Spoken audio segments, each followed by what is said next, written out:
Today, we're looking at ME4 acrylic-based roof-to-wall repair detail. Before we get started, let's always follow OSHA and local safety requirements when working on roofs. Always plan your work in advance. This includes products and tools needed to complete the project. Another consideration is weather. It can impact the installation and proper curing of APOC products. Additional information on weather requirements can be found at apoc.com. Existing problems can be deteriorated foam closure and failed sealant. Let's look at a better way.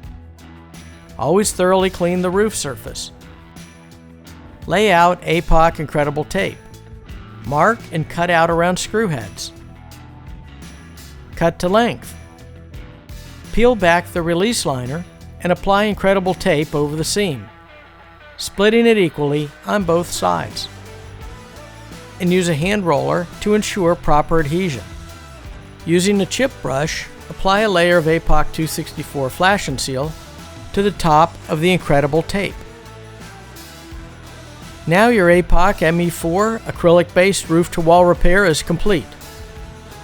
For additional information on energy efficiency, maintenance coatings, liquid applied roofing, visit us at apoc.com.